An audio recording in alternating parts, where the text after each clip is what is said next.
Hello guys, आप सभी का स्वागत है इस सेशन में। दोस्तों, इस सेशन के माध्यम से हम जानने वाले हैं एसएससी जीडी के एग्जाम में दोस्तों जो प्रीवियस ईयर में पूछे गए प्रश्न हैं उसको आज क्विक रिवीजन करने वाले हैं। मतलब क्या है, तो मतलब दोस्तों 11 फरवरी 2019 के एसएससी जीडी के एग्जाम में दोस्तों फर्स्ट शिफ्ट में पूछे गए प्रश्नों को आपके बीच हम लेकर के आए हैं। और ये जो है सामान्य अध्ययन का है, मतलब जीके का प्रश्न है दोस्तों। और इसमें हम 25 प्रश्नों को देखने वाले हैं बहुत ही बेहतरीन तरीके से, और आपका ये सारा कुछ रिवीजन हो जाने वाला है। तो चलिए भाई साहब, 25 प्रश्न आपको मिलने वाला है। और ये जो दोस्तों प्रीवियस ईयर का प्रश्न है, तो आप यहां से सारा कुछ रिवीजन कर पाएंगे और ये भी देख पाएंगे कि आखिर एसएससी जीडी में किस प्रकार के प्रश्न पूछे जाते हैं। तो चलिए भाई साहब, यहां से हम आज का सेशन शुरू करते हैं। और पहला प्रश्न आपके बीच यहां पे है कि देखेंगे दोस्तों कि मानव शरीर की सबसे लंबी हड्डी कौन सी है। भाई साहब, ये प्रश्न का आंसर बताने की जरूरत नहीं है, क्योंकि ये प्रश्न आप कितना बार देख चुके होंगे। और इसका सही उत्तर के साथ जाएंगे तो फीमर इसका सही उत्तर है। लेकिन दोस्तों आपको यहाँ पे ये चीज देखना है कि ये प्रश्न पूछा गया है, लेकिन आपको पूछ सकता है कि मानव शरीर की सबसे छोटी हड्डी कौन सा है। तो आपको दोस्तों जाकर के कमेंट बॉक्स में बता देना है। चलिए नेक्स्ट प्रश्न आपके बीच है, और इसमें पूछा है कि नॉमिनल जीडीपी के आधार पर भारत 2018 में विश्व की अर्थव्यवस्था में कौन सा स्थान था। दोस्तों ये चीज बताना है ना। जीडीपी में भारत का स्थान 2018 का प्रश्न है, तो ये आपका नहीं पूछ सकता है, क्योंकि ये क्या है दोस्तों, करंट अफेयर्स का है। लेकिन आपको बताना है क्या है, कौन सा स्थान था, तो आप यहाँ पे जल्दी से बताएंगे। दोस्तों मैं आपको बता दूं 2018 में भारत का जो है अर्थव्यवस्था में पूरे विश्व में दोस्तों 7वां स्थान था। तो ऑप्शन नंबर डी के साथ आप जाएंगे यहाँ से, और ये आपका ये हो गया दोस्तों। नेक्स्ट प्रश्न आपका 28, और इसमें पूछा है कि सोवियत संघ वर्ष में टूटा था। किस वर्ष में टूटा था दोस्तों सोवियत संघ। तो यहां से आप इसका सही उत्तर लगाएंगे। और ऑप्शन आपके बीच है दोस्तों 1880, दूसरा है 1900, तीसरा है 2000 और चौथा है 1991। यहां से आप यदि देखेंगे दोस्तों सोवियत संघ जो है ये दोस्तों 1991 में टूटा था। तो आप ऑप्शन नंबर डी के साथ जाएंगे तो आप बिल्कुल सही हैं। मैं आपको बता दूं कि रूस जो है दोस्तों दुनिया का सबसे बड़ा देश है क्षेत्रफल के आधार पर, है ना। तो यहां से आप ये भी जानेंगे, और यहां से दोस्तों ये जानेंगे कि ये रूस जो है ये एशिया में भी है और यूरोप में भी है। तो यहां से इसका आप क्लियर कर पाए होंगे। नेक्स्ट प्रश्न जो आपके बीच है, इसमें पूछा है कि नर्मदा नदी मध्य प्रदेश में से निकलती है। दोस्तों नर्मदा नदी ये मध्य प्रदेश में निकलती है ये पता है, लेकिन कौन से जगह से निकलती है ये चीज बताना है। पहला ऑप्शन है अरावली की पहाड़ियों से, दूसरा है अमरकंटक की पहाड़ियों से, तीसरा है नीलगिरी की पहाड़ियों से, और चौथा है दोस्तों सतपुड़ा पर्वत श्रेणी से। तो कहां से निकलती है ये नर्मदा नदी, जल्दी से आप बता दीजिए कमेंट में। आप इसका सही उत्तर जानते होंगे। नर्मदा नदी मध्य प्रदेश के अमरकंटक की पहाड़ी से निकलती है दोस्तों, जो आपको ऑप्शन नंबर बी में देखने को मिल जाएगा। और आप इसी के साथ चले गए होंगे और आपका ये सही हो चुका होगा। नेक्स्ट प्रश्न आपके बीच है, और यहां से आप देखेंगे तो आपको पता चलेगा दोस्तों ये जो प्रश्न है पूछा है कि वेस्टिल जेल पर जनता के हमले कौन सी घटना को जन्म देती है। ये भाई साहब ये है, और जनता का हमला हुआ था ये कौन सा घटना को जन्म दिया था ये चीज बताना है। पहला ऑप्शन है फ्रांस की क्रांति, दूसरा है सोवियत संघ का विघटन, तीसरा है रूसी क्रांति, और चौथा है दोस्तों जार के पतन। तो यहां से आपको देखना है कि ये वेस्टिल जेल पर जनता के हमले ने कौन से क्रांति का जन्म दिया था। तो आप इसके बारे में यदि आप इतिहास में पढ़े होंगे दोस्तों, तो आप ऑप्शन नंबर ए के साथ चले जाएंगे, जो है फ्रांस की क्रांति। और फ्रांस की क्रांति का जो जन्म वेस्टिल जेल पर जनता के हमले से ही हुआ था। तो ये चीज आपका क्लियर हो गया होगा। नेक्स्ट प्रश्न है 31, और यहां से पूछा है कि पत्तियों में मौजूद हरा रंग किस नाम से जाना जाता है। भाई साहब मतलब सीधा सीधा ये कहें कि पत्ती जो होता है उसमें हरा रंग किसके कारण से होता है, तो आप तो इसका सही उत्तर लगा देंगे, क्योंकि आपको ऑप्शन देखने की जरूरत नहीं है। पहला ऑप्शन के साथ जाएंगे वैसे ही आपको दिखेगा दोस्तों क्लोरोफिल, और आप इसी के साथ चले जाएंगे भाई। तो ये आपका सही हो चुका है। नेक्स्ट प्रश्न है, इसमें पूछा है दोस्तों खाली जगह भारतीय अर्थव्यवस्था का प्राथमिक क्षेत्र है कौन सा है। दोस्तों ये पूछा है ना, प्राथमिक क्षेत्र कौन सा है। तो आप जानते हैं कृषि होता है प्राथमिक क्षेत्र। तो कौन सा ऑप्शन में आपको दिख रहा है, तो ऑप्शन नंबर यहाँ पे आप देखेंगे सी में है कृषि। तो यही आपका सही उत्तर होगा। नेक्स्ट प्रश्न 33 है और इसमें पूछा है दोस्तों, खाली जगह दिया हुआ है और यहाँ पे भरना है कि भारत का एक प्रमुख लौह अयस्क क्षेत्र है। कौन सा है दोस्तों? लौह अयस्क क्षेत्र के बारे में पूछा है। तो आप यहाँ पे देखेंगे ऑप्शन आपको चारों दिखेगा, लेकिन कह दूं मैं कि लौह अयस्क क्षेत्र जो है ये उड़ीसा और झारखंड का जो क्षेत्र है ना, ये उसी से संबंधित है। तो आपका सही उत्तर क्या होगा? यहाँ पे सही उत्तर हो जाएगा option number D, Orissa Jharkhand क्षेत्र भारत का एक प्रमुख लौह अयस्क क्षेत्र है। तो यहाँ से आपका क्लियर हो गया। नेक्स्ट प्रश्न है दोस्तों, इसमें भी खाली जगह को भरना है और यहाँ पे पूछा है कि खाली जगह को लाइट ऑफ एशिया, मतलब दोस्तों एशिया की ज्योति के रूप में भी जाना जाता है। और जैसे ही आ गया ना लाइट ऑफ एशिया या फिर एशिया की ज्योति, वैसे ही आपके दिमाग में गूंज रहा होगा और ये दोस्तों आप इसका क्लिक कर पाए होंगे गौतम बुद्ध को, जो आप देखेंगे ऑप्शन नंबर बी में। और यहाँ से ये आपका सही हो गया और गौतम बुद्ध को ही कहा जाता है पुंज ऑफ दोस्तों लाइट या फिर एशिया की ज्योति कहा जाता है ना, पुंज ऑफ एशिया भी कहा जाता है। तो ये चीज आप देख पाएं और इसका सही उत्तर कर पाएं। इस प्रकार से आपके बीच यहाँ पे आ चुका है नेक्स्ट प्रश्न और इसमें पूछा है आपसे कि तमिलनाडु जो है दोस्तों, इसकी प्रख्यात शास्त्रीय नृत्य शैली कौन सी है? तमिलनाडु के बारे में पूछा है, शास्त्रीय नृत्य कौन सा है? तो लोक नृत्य नहीं पूछा है, शास्त्रीय नृत्य पूछा है। तो आप जल्दी से बताएंगे कौन सा होने वाला है दोस्तों, कहाँ का? तो तमिलनाडु का। तो चलिए 35 का चारों ऑप्शन आप देखेंगे और सही उत्तर के साथ यदि आप जाएंगे तो तमिलनाडु आपको पता है कि भारतनाट्यम जो है, ये भारतनाट्यम दोस्तों, ये इसका सही उत्तर होगा। तो आप यहाँ पे चले जाएंगे इसके साथ। चलिए एक चीज आप बताएंगे कि कुचिपुड़ी कहाँ का है, तो आप ये उसका राज्य का नाम बताएंगे, ये शास्त्रीय नृत्य ही है। और दोस्तों मैं बता दूं कि मणिपुर का जो शास्त्रीय नृत्य है ये है मणिपुरी है। फिर ओडिसी जो है ये उड़ीसा का है, कथकली जो है केरल का है और मोहिनी अट्टम दोस्तों केरल का है। तो यहाँ से हमने आपको कमेंट में पूछा है कि कुचिपुड़ी कौन सा राज्य का शास्त्रीय नृत्य है, कमेंट में जरूर बताइएगा। नेक्स्ट प्रश्न है 36 और इसमें पूछा है दोस्तों, भारत देश का सबसे छोटा राज्य कौन सा है? ये प्रश्न दोस्तों पूछे जाने की संभावना बहुत कम है, लेकिन जब पूछ दिया है तो इसका सही उत्तर 100% विद्यार्थी दे देंगे। तो भाई आप भी दे दिए होंगे, इसका जो सही उत्तर होगा ये गोवा हो जाएगा। चलिए इस प्रकार से इसको भी सही कर पाएं और ये लॉलीपॉप प्रश्न में शामिल है दोस्तों। नेक्स्ट प्रश्न आपके बीच है और इसमें पूछा है भाई कि ओलंपिक में रजत पदक जीतने वाली भारतीय महिला कौन है? पहली भारतीय महिला के बारे में पूछा है जिन्होंने रजत पदक जीता है ओलंपिक में दोस्तों।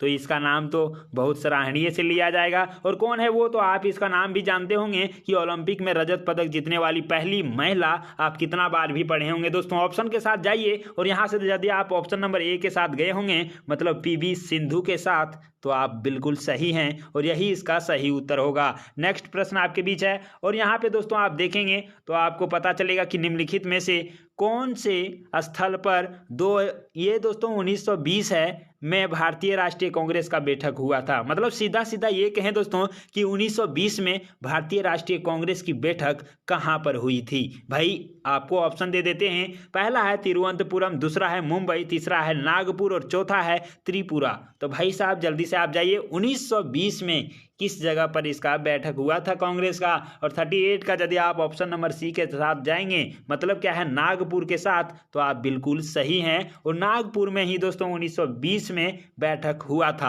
आपको कमेंट बॉक्स में बताना है दोस्तों कि ये नागपुर का अधिवेशन जो हुआ था इसकी अध्यक्षता किसने किया था, ये चीज आपको कमेंट में बताना है। ये प्रश्न तो पूछा गया है, लेकिन ये प्रश्न जो हम आपको कमेंट में पूछ रहे हैं वो पूछे जाने की संभावना बनता है। तो चलिए भाई यहाँ से ये चीज भी क्लियर हो गया 38 का। और अब आपको लेकर के चलते हैं आगे। 39 नंबर प्रश्न में पूछा है कि श्रीलंका में गृह युद्ध कब समाप्त हुआ? भाई साहब श्रीलंका में गृह युद्ध हुआ था और ये समाप्त होने की तारीख पूछा आपको कि कब ये खत्म हो गया था। तो यहाँ से आप देखेंगे दोस्तों तो आपको यहाँ पे ऑप्शन भी मिल जाएगा और ऑप्शन के साथ यदि जाएंगे तो ऑप्शन नंबर इसका सी सही होने वाला है। मतलब 2009 ईस्वी में श्रीलंका में गृह युद्ध का समाप्ति हो चुका था। तो ये आपका सही हो चुका है ना। आपको यहाँ पे कमेंट बॉक्स में बताना है दोस्तों कि श्रीलंका की राजधानी कहाँ पे है। तो चलिए हम इसका दोस्तों आपसे उम्मीद रखेंगे कि आप कमेंट में जरूर बताइएगा। नेक्स्ट प्रश्न है कि जीन जैकस एक प्रसिद्ध क्या था? ये दोस्तों आप नाम देखेंगे जीन जैकस है और ये क्या है? चित्रकार है।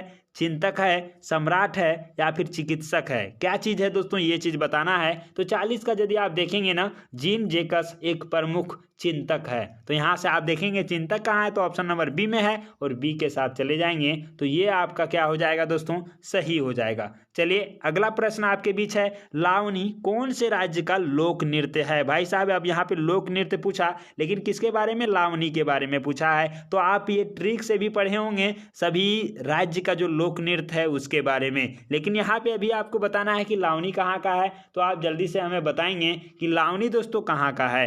आप ट्रिक से भी याद किए होंगे, आप यहाँ पे बताइए जल्दी से। इसका सारा ऑप्शन आपके बीच है। यहाँ पे दोस्तों महाराष्ट्र इसका सही हो जाने वाला है, क्योंकि लावनी जो लोक नृत्य है ना, ये महाराष्ट्र से संबंधित है। तो इस प्रकार से आप इसको सही किए होंगे। नेक्स्ट प्रश्न आपके बीच है और इसमें पूछा है दोस्तों, क्या पूछा है भाई, तो देखिए खाली जगह दिया हुआ है और पूछा है एक पंछी है जो शांति का प्रतीक है। भाई जैसे ही शांति का प्रतीक आ गया ना, तो आपके माइंड में घूमेगा कि कबूतर इसका सही उत्तर होना चाहिए। और यदि आप इसको सही किए होंगे तो दोस्तों आप बिल्कुल सही हैं और यही इसका सही उत्तर होने वाला है, क्योंकि कबूतर ही शांति का प्रतीक होता है पंछी में। चलिए नेक्स्ट प्रश्न है आपका, निम्न में से कौन सा अंतःस्रावी तंत्र का हिस्सा नहीं है? अंतःस्रावी तंत्र है दोस्तों और इसका हिस्सा बोल रहा है नहीं है। तो देखिए ऑप्शन है आपके बीच, लार ग्रंथि, दूसरा है एड्रिनल ग्रंथि, तीसरा है थाइमस ग्रंथि और चौथा है पिनेलियन ग्रंथि। तो यहाँ से क्या हो जाने वाला है इसका सही उत्तर? 43 का देखेंगे दोस्तों तो लार ग्रंथि आपका क्या है, अंतःस्रावी ग्रंथि नहीं है, क्योंकि लार ग्रंथि क्या होता है दोस्तों, आपका मुंह में ही स्थित होता है। चलिए इसका आप सही उत्तर लगाए होंगे, ऐसा हमें उम्मीद है।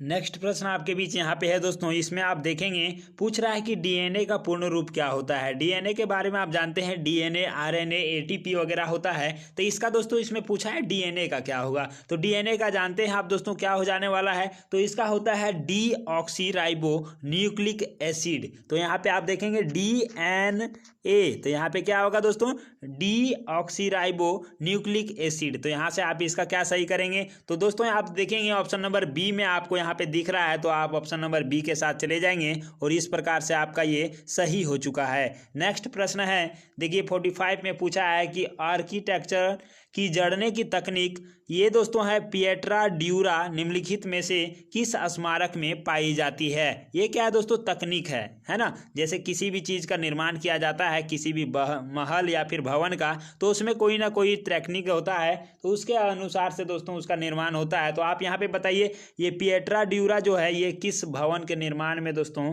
सही था? तो यहाँ पे आप देखेंगे ताजमहल, और ताजमहल के साथ ही चले जाएंगे क्योंकि इसी से रिलेटेड ये था। तो चलिए दोस्तों इसका आप देख पाए इसका सही उत्तर। नेक्स्ट प्रश्न आपके बीच है और इसमें पूछा है कि नमक का रासायनिक नाम क्या है। और जैसे ही नमक आप देखेंगे तो आपको पता है क्या होता है, तो सोडियम क्लोराइड होता है। तो ऑप्शन आप देखेंगे दोस्तों किसमें है सोडियम क्लोराइड, चौथा नंबर जो ऑप्शन नंबर डी में है। तो आप इसी के साथ चले जाएंगे भाई और ये आपका सही हो चुका है। नेक्स्ट प्रश्न है, इसमें पूछा है जीएसटी का पूर्ण अर्थ क्या है? जीएसटी का फुल फॉर्म पूछा है। जीएसटी का फुल फॉर्म पूछा है दोस्तों, तो आप यहाँ पे देखेंगे क्या होता है, ये तो सभी को पता है भाई, ये लॉलीपॉप प्रश्न पूछ दिया है। तो आप देखेंगे गुड्स एंड सर्विस टैक्स होता है, जो आपको ऑप्शन नंबर सी में देखने को मिलेगा। तो आप इसके साथ चले जाएंगे भाई और ये क्या है आपका एक नंबर और जुड़ गया इसमें। और अब आप देखेंगे दोस्तों तो इसमें क्या पूछा है कि इंग्लिश चैनल को तैर कर पार करने वाली पहली भारतीय महिला कौन है? दोस्तों आप यहाँ पे देखिए पहली से रिलेटेड जो है ना, प्रथम भारतीय महिला, इससे 2 क्वेश्चन आपको यहाँ पे देखने को मिला इस सेट में। तो आप इसको टॉपिक को क्लियर कर लीजिएगा तो बहुत बेहतर रहेगा, क्योंकि इससे प्रश्न पूछे जाने की संभावना रहता है। तो भाई साहब इंग्लिश चैनल को तैर कर पार करने वाली पहली भारतीय महिला कौन है? तो आपको पता है, इसका आप उत्तर भी जानते होंगे, आरती साहा इसका सही उत्तर है दोस्तों, जो आपको ऑप्शन नंबर डी में देखने को मिलेगा। तो यहाँ पे आपको आगे बता देना है कि सानिया मिर्जा एक खिलाड़ी है दोस्तों। यहाँ पे आप देखेंगे पहला में क्या है, सानिया मिर्जा, तो ये खिलाड़ी है, आप जानते हैं किसका खिलाड़ी है भाई, तो टेनिस का खिलाड़ी है।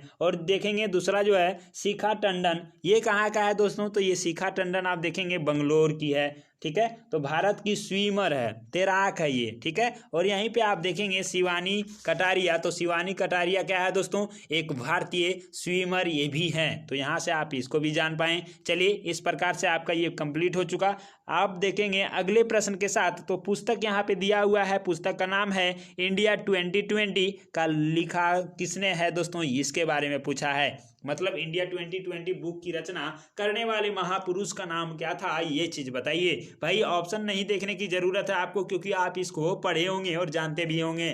भाई जैसे ही इस पुस्तक के बारे में पूछा जाएगा तो आप इसका सही उत्तर जो लगाएंगे वो होगा आपका एपीजे अब्दुल कलाम, जो ऑप्शन नंबर ए में ही आपको देखने को मिलेगा। तो आपको भटकने की जरूरत नहीं है दोस्तों, यही आपका सही उत्तर हो जाएगा।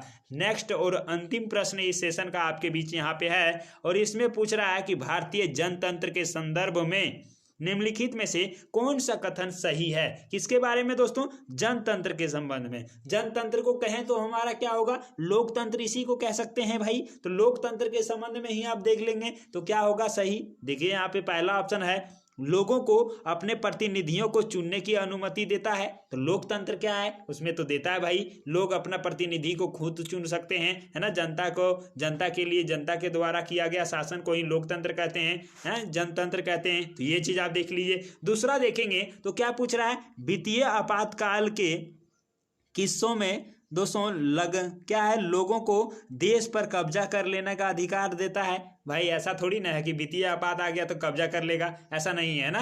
तो तीसरा देखेंगे, सेना को देश पर शासन करने की अनुमति देता है। ऐसा कहीं नहीं है कि सेना देश का शासन करेगा। सेना क्या है दोस्तों, अपना कर्तव्य का निर्वहन करता है युद्ध के लिए और सुरक्षा के लिए। तो आप इसको भी गलत कर देंगे। चौथा देखेंगे, लोगों को तीर्थ यात्रा के लिए कर भुगतान का आदेश देता है। दोस्तों तीर्थ यात्रा करने के लिए कोई टैक्स नहीं लगता है, ये आप जानते ही होंगे, जो 25 से 28 अनुच्छेद में वर्णन है धार्मिक स्वतंत्रता का अधिकार। तो यहां से क्या है दोस्तों, option number B C D आपका गलत हो चुका है। किसके संदर्भ में, तो भारतीय जनतंत्र के संदर्भ में। तो आपका सही उत्तर क्या है, ऑप्शन नंबर ये हो जाएगा यहाँ पे सही। मतलब क्या है, लोगों को अपने प्रतिनिधियों की चुनने की अनुमति देता है भाई। तो यहाँ से आप इसका भी सही उत्तर लगा पाए होंगे, जो 50 का ऑप्शन नंबर ये आपका सही था। तो इस प्रकार से आप देखेंगे दोस्तों, ये जो सेशन था उसमें हम लेकर के आए प्रीवियस ईयर का ही 25 प्रश्न का ये दोस्तों सेशन। और इस 25 प्रश्न में आप देख पाए कि ये क्या था दोस्तों, सारा प्रश्न जो था जीके से रिलेटेड था। तो आपको बताना है कि 25 में से आप कितने प्रश्नों का सही उत्तर दे पाए भाई। ये सारा लॉलीपॉप प्रश्न था, बहुत ही नॉर्मल पूछा जाता है दोस्तों। आप थोड़ा सा भी जीके जीएस का तैयारी किए होंगे तो आप अधिकतर प्रश्नों को सही कर पाएंगे। तो चलिए, आपको कमेंट में बताना है कि आप इसका सही उत्तर कितना किए, मतलब कितने उत्तर दोस्तों आपका सही हो पाया, ये चीज बता दीजिएगा। तो हम आपसे लेते हैं विदा और मिलते हैं अगले वीडियो में। लेकिन उससे पहले मैं कहूंगा कि चैनल को सब्सक्राइब नहीं किए हैं तो जल्दी से कर दीजिएगा और बेल आइकन को भी दबा दीजिएगा, ताकि आने वाला नोटिफिकेशन आपको मिलता रहेगा। तब तक के लिए दोस्तों बाय बाय।